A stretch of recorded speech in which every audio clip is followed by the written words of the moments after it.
ఈ టెంట్ అంతా కూడా చేపల వారిది అనుకున్నాను. సత్యనారాయణ గారు హల్లెలూయా చేయి పైకెత్తారంట, వారిదే. దేవునికి స్తోత్రం. హల్లెలూయా. మంచిదండి. మా ప్రియులు ముస్కూడి యేసు గారు, అలాగే మార్తమ్మ గారి యొక్క కుమార్తె, మీ అందరికి తెలిసి పూజిత, అలాగే శేఖర్ భార్యగా చేసిన తర్వాత దేవుడు వారిని జ్ఞాపం చేసుకుని చక్కని మరి కుమార్తెను ప్రభు అనుగ్రహించాడు. కుమార్తెను అనుగ్రహించి ఆమెకి చక్కని దయా కిరీటాన్ని ప్రభు అనుగ్రహించాడు. సంవత్సరం అనే దయా కిరీటాన్ని ప్రభు అనుగ్రహించాడు. దేవునికి స్తోత్రం కలుగును గాక. కాబట్టి దైవజనులు అనేక విషయాలు తెలియజేశారు. దేవుని వాక్యం ఏం చెప్తుందంటే, బాలుడు నడవలసిన త్రోవను వానికి నేర్పుము, పిన్నలనేమి పెద్దలనేమి తన యందు భయభక్తులు గలవారిని యెహోవా ఆశీర్వదించును. దేవుని వాక్యం 32వ కీర్తన 6వ వచనంలో ఒక మాట రాయబడి, ఈ దీనుడు కావున నీ దర్శన కాలమందు భక్తి గల వారందరూ ప్రార్థన చేస్తారండి. ఏం చేస్తారండి? దైవజనులు సంస్థలు గారు చక్కని విషయాలు ప్రార్థన గురించి చెప్పారు. భక్తి కలిగిన వారందరూ దేవుని దర్శన కాలమందు ఏం చేస్తారండి? ప్రార్థన చేస్తారు. ప్రార్థన చేయాలి. ఆ ప్రార్థన వారికి నేర్పించాలి. అంత మాత్రమే కాదు, 34వ కీర్తన 6వ వచనంలో, ఈ దీనుడు మొర్ర పెట్టగా యెహోవా ఆలకించును, అతని శ్రమలన్నిటిలో నుండి అతను రక్షించును. దేవునికి స్తోత్రం. శ్రమ కలిగినప్పుడు కూడా ప్రార్థన చేయాలి. దేవుని వాక్యం చెప్తుంది, ఆయన మరి యాజకులలో అహరోను, అలాగే మోషే అహరోను నుండి ఆయన నామమును బట్టి ప్రార్థన చేయవారిలో సమూయేలు ఉన్నాడంట. గట్టిగా చప్పట్లు కొట్టి ఒకసారి ప్రభు నామే పెడతాం. ఆయన నామమును బట్టి ప్రార్థన చేయవారిలో సమూయేలు ఉన్నాడు. ప్రియమైన బిడ్డలారా, ఆయన నామమును బట్టి ప్రార్థన చేస్తే ఏం జరుగుతుందో తెలుసా? ఆయన నామమును బట్టి ఎవరైతే ప్రార్థన చేస్తారో వారికి రక్షణ కలుగుతుంది. స్తోత్రం. రక్షకుడు ఉదయించాడని మనం పాట పాడతాం. రారాజు పుట్టాడు, మహారాజు పుట్టాడు, వేగమే రారండు, చూడగా రారండు. హల్లెలూయా. ఈ మధ్యన మా పిల్లోడు ఉన్నాడు కదా, ఇప్పుడు ఆడేమో రెండో వాడు, ఫస్ట్ పాప, తర్వాత వాడు అభిషా, వాడేమో రెండో వాడు. మూడో వాడు ఒకటి ఉన్నాడు, ఆడు మహా ముదురు. హల్లెలూయా. మాకే ప్రార్థన నేర్పిస్తాడు. వాడికి నేర్పించక్కలేదు, మాకే నేర్పిస్తాడు. స్తోత్రం కలుగును గాక. అంతమంది ఎవరిని చూసినా బాగా చెప్పేస్తాడు, మరి వందనాలు చెప్తాడు. ప్రియమైన బిడ్డలారా, వాడు చిన్నతనంలోనే సుమారుగా వాడికి 11 నెలలు 10 నెలలు ఆ కాలంలోనే వాడు మోకరించి మాతో కలిసి ఆరాధన చేసేవాడు. దేవునికి స్తోత్రం కలుగును గాక. వాడు కొట్టే చప్పట్లో మీరు ఎవరు కొట్టలేరేమో. దేవునికి స్తోత్రం. హల్లెలూయా. కనుక ప్రియమైన బిడ్డలారా, చాలా నేర్పించవలసినవి నేర్పించారు. దైవ సేవకులం కాబట్టి మేమే చాలా విషయాలు నేర్పిస్తాం. మరి చాలా విషయాలు మేము నేర్పించి మా పిల్లలు కూడా దైవ భక్తిలో ఉండాలనే మా ఆశ, మా ఆకాంక్ష. దేవునికి స్తోత్రం. మరి దైవజనుడైన మరి ఏలి యొక్క కుమారులు ఓపెని, ఫినిహాసు, వాళ్ళు ఎంత దుర్మార్గులో మనందరికి తెలుసు. కనుక మా భయం ఏంటంటే, మా బాధ, మా భయం, మా ప్రార్థన, మా ఆశ ఏంటంటే, మా భయం ఏంటంటే మా పిల్లలు కూడా ఓపెని, ఫినిహాసుని అవ్వకూడదనే, ఒక సమూయేలు లాంటి పిల్లలే అవ్వాలని, సమూయేలు లాగా ఉండాలనేదే మా ప్రార్థన, మా ఆశ, మా ఆకాంక్ష. వారి కోసం కన్నీరు కాస్తాను.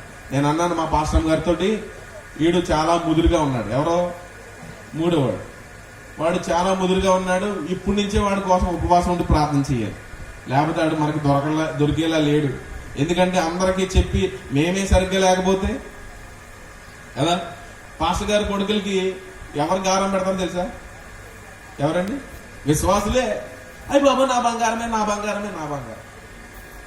అదే కొంచెం ఎదిగిన తర్వాత అలా పని చేస్తే బంగారం అంటావా?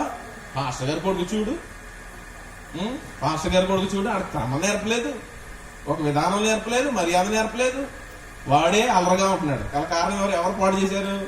విశ్వాసులే. నేను అంటాను మా విశ్వాసులతో, బాబు వాడు అల్లరి చేస్తే ఖచ్చితంగా జోగించుకో, మంచిదే. అవసరమైతే నా పేరు నువ్వే కొట్టే. దేవునికి స్తోత్రం కలుగును గాక. హల్లెలూయా. ఇలా చెప్పేవాళ్ళు ఎవరు ఉంటారు? లైసెన్స్ ఇచ్చేసారు మా విశ్వాసులకి. అలాగే ఎందుకు కొడతారండి? వాడు అల్లరి చేస్తున్నప్పుడు మేము కొడితే మా మార్తమ్మ గారు, బాబోయ్ అలా కొట్టేయకండి, బాబోయ్ అలా కొట్టేయకండి అంటే, మరి కొట్టకపోతే ఇప్పుడేమో కొట్టొద్దు అన్నవాళ్ళు రేపొద్దున ఏమంటారు చెప్పండి? అలా అల్లరి చేస్తే ఖచ్చితంగా నిందలు మా మీద వస్తాయి. కాబట్టి మేము జాగ్రత్త పడతాం. ఎందుకంటే మాకు తెలుసు కదా ఓపెన్ పినేసులు ఎలా ఉన్నారో. అంత మాత్రం సమయాలు అంత భక్తిపరుడా, కానీ వాళ్ళ కుమారులు ఎలా అయిపోయారంటే లంచగొండులు. న్యాయాధిపతులైన వాళ్ళు లంచాలు తీసుకునేలాగా అయిపోయారు. కనుక బాలుడు నడవలసిన త్రోవను ఖచ్చితంగా నేర్పించాలి. దేవునికి స్తోత్రం చెప్పండి. నేర్పించవలసిన ఒక 12 రాసేసుకున్నాను. ఆ విషయాలన్నీ కూడా చెప్తామంటే 10 నిమిషాలు ఇచ్చారు. దేవునికి స్తోత్రం కలుగును గాక. మరి దైవజనులు, గనులైన దైవజనులు అందరూ ఉన్నారు కనుక, మరి అహరోన్ రాజు గారు ఉన్నారు, యశీ గారు కూడా ఉన్నారు కనుక, మరి నేను నా మాటలు ముగుస్తూ ఒక మాట చెప్తున్నాను. ప్రియమైన బిడ్డలారా, మనందరం కూడా బిడ్డలకి నేర్పించవలసింది ఫస్ట్ ఆఫ్ ఆల్ వందనాలు నేర్పించండి. రెండోది మర్యాద నేర్పించండి. పరిచర్య చేయడం నేర్పించండి. మొక్కలు పెంచడం కూడా నేర్పించాలి. నేను ఎందుకు చెప్తున్నాను తెలుసా? ఈ రోజు మొక్కలు ఎవరు పెంచట్లేదు, పెంచుతున్నారా? మా చిన్నతనంలో మొక్కలు పెంచడం కూడా నేర్పించారు. కుక్కలు పెంచడం నేర్పిస్తున్నారు కానీ మొక్కలు పెంచడం నేర్పించట్లేదు. ప్రియమైన మొక్కలు పెంచడం నేర్పించండి. మొక్కలు మా పిల్లలు ఏం చేస్తారని మొక్కలు పీకేస్తారు, అవునా? కానీ మా చిన్నతనంలో మొక్కలు పెంచడం నేర్పి ప్రియమైన మొక్కలు పెంచడం. ఇవన్నీ ఒక ఆయన అన్నాడు, పాస్టర్ గారు, సమాజంలో చాలా దుర్మార్గత ఉంది, సమాజంలో మంచి సరిగ్గా లేదు, మంచి నేర్పించట్లేదు. మీరైనా సామాజికంగాను ఆధ్యాత్మికంగాను మరి నేర్పించవలసిన స్థానంలో మీరున్నారు కనుక మొక్కలు పెంచడం నేర్పించండి అన్నారు. దేవునికి స్తోత్రం కలుగును గాక. ఇప్పుడు పిల్లలకు మొక్కలు పాతడం నేర్పిస్తే వాళ్ళు పీకేయడమే నేర్చుకుంటున్నారు కానీ పాతడం నేర్చుకోవట్లేదు. కాబట్టి ఆ విషయాలు నేర్పించాలి. దేవునికి స్తోత్రం కలుగును గాక. ప్రాముఖ్యంగా ఒక విషయం చెప్తాను ఏంటంటే, వాళ్ళకి 10వ భాగాలు ఇవ్వడం నేర్పించండి. దేవునికి స్తోత్రం. ఇవి కూడా అడుక్కోవాల్సి వస్తుంది పాస్టర్ గారు. 10వ భాగాలు ఇవ్వండి, 10వ భాగాలు ఇవ్వండి, 10వ భాగాలు ఇవ్వండి అండి. బైబిల్లో ఉంది. దేవునికి స్తోత్రం. అన్ని పాటిస్తామే, ప్రార్థన చేస్తాం, ఓకే, ఆరాధన చేస్తాం, మందిరానికి వస్తాం, కానీ 10వ భాగం మాత్రం ఇవ్వండి. అక్కడే కొడతాడంట మనం. ఇచ్చేయాలేంటి, అంత ఇచ్చేయాలేంటి అని అనుకున్నారంట. మొత్తం వాళ్ళ ఆస్తి అంతా అమ్మేసి దేవునికి భాగం అంటే మొత్తం స్థిరాస్తులు అమ్మేసి అన్ని కూడా అపోస్తుల పాదాల దగ్గర పెడుతున్నారంట. అప్పుడు వాళ్ళు ఏం చేశారు, అననే సప్పేరా వాళ్ళు కూడా ఆస్తినంతా అమ్మేసి కొంచెం దాచుకుని వచ్చి కొంచెం వాళ్ళకి ఇచ్చారంట. ప్రియమైన ఏమిళ్ళారా, పరిశుద్ధాత్మని ఎందుకు మీరు మోసం చేస్తున్నారన్న కనుక 10వ భాగాలు ఇవ్వడం నేర్పించాలి. అబ్రహాం కుమారుడు మనం ఇస్సాకుని చూస్తాం. ఇస్సాకుకి అన్ని నేర్పించాడు. దేవునికి స్తోత్రం కలుగును గాక. అబ్రహాం, మనము కూడా మన పిల్లలకి ఇవ్వడం నేర్పించాలి. దేవునికి స్తోత్రం కలుగును గాక. పిల్లలకి ఇవ్వడం నేర్పించడం వల్ల మనం ఇస్తే వాళ్ళు కూడా ఇస్తారు. దేవునికి స్తోత్రం కలుగును గాక. మనం మర్యాద ఇస్తే వాళ్ళు కూడా మర్యాద ఇస్తారు. ఒకవేళ ఒక ఆమంట భోజనం పెట్టిందంట పాస్టర్ గారు భోజనం చేస్తున్నారంట. భోజనం చేస్తా ఉంటే అప్పుడు వడ్డిస్తా లోన్కి నుంచి బయటకు వస్తుంది కదా, కిచెన్ లోంచి బెడ్రూమ్ అదేంటి డైనింగ్ హాల్లోకి వస్తా. అప్పుడు కిచెన్ లో ఉన్నాడంట పిల్లడు. ఇది పందిలా తినేస్తున్నాడని చెప్పేసి అన్నదంట. ఎవరి దగ్గర? కొడుకు దగ్గర. అప్పుడు పాస్టర్ గారు అన్నం తిన్నారు కదా, పాస్టర్ గారి దగ్గర నువ్వు పందిలా తింటున్నావంట అన్నాడు. ఏంటి పాస్టర్ గారు పందిలా తినేస్తున్నారు అన్నాడంట. హల్లెలూయా. ప్రియమైన మీరు అన్న విషయాలన్నీ కూడా వెలుగులోకి వచ్చేస్తాయి. మీరు చీకటిలో చేసిన పనులన్నీ కూడా వెలుగులోకి వస్తాయని యేసుప్రభు చెప్పాడు. కనుక మనం మర్యాద నేర్పించాలి. ఈ రోజుల్లో పిల్లలకు మర్యాద లేదు. యవనస్తులు మర్యాద ఇవ్వట్లేదు. ప్రియమైన సేవకుని మాట వినట్లేదు. ప్రియమైన సేవకులు చెప్పిన మాట వినట్లేదు. దేవుని వాక్యాన్ని సరిగ్గా పాటించట్లేదు. కనుక మనందరం కూడా వారికి నేర్పించాలి. మనము అనేక విషయాలు నేర్పిస్తాం, కానీ మరి ప్రాముఖ్యంగా నేర్పించవలసిన దైవజనులు చెప్పారు, ప్రార్థన నేర్పించాలి, వాక్యం నేర్పించాలి.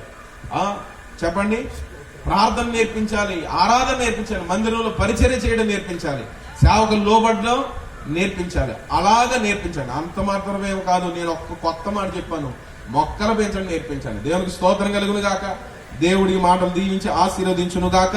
ప్రియాన్సిని దేవాది దేవుడు దీవించి ఒక దోర్కా వలె, ఒక ఇశ్రాయేలు యొక్క చిన్నదాని వలె దేవుడు ఒక ఎస్తేరులాగా దేవుడు మార్చి దీవించి ఆశీర్వదించును గాక. ఆమేన్. ప్రార్థన. మహాపరిశుద్ధుడా, ప్రేమ కలిగిన తండ్రి, నీ ఘనమైన నామానికి వందనాలు. ప్రియాన్సిని బట్టి నీకు స్తోత్రాలు, వాళ్ళ తల్లిదండ్రులు బట్టి నీకు స్తోత్రాలు ప్రభువా. నేను శేఖర్ గారిని బట్టి ఆయన నీకే వందనాలు ప్రభువా. నాయనానికి వందనాలు నాయన. పూజితాన్ని బట్టి, వారి కుమార్తె ప్రియాన్సిని బట్టి నీకు స్తోత్రాలు, వారి అమ్మమ్మ తాతయ్యని బట్టి నీకు స్తోత్రాలు. నాయనానికి వందన, నాయనమ్మ తాతయ్యని బట్టి నీకు స్తోత్రం, వారి పెద్దనాన్ని బట్టి స్తోత్రాలు. వారి కుటుంబానంతని కూడా జ్ఞాపకం చేసుకోండి ఆయన. వారు నేర్చుకోవలసిన, వారు నేర్పించవలసినవన్నీ నేర్పడానికి సహాయం చేసి కూడా వచ్చిన బిడ్డలందరినీ కూడా దీవించి ఆశీర్వదించమని యేసుక్రీస్తు నామములో ప్రార్థన ఇస్తున్నాను తండ్రి.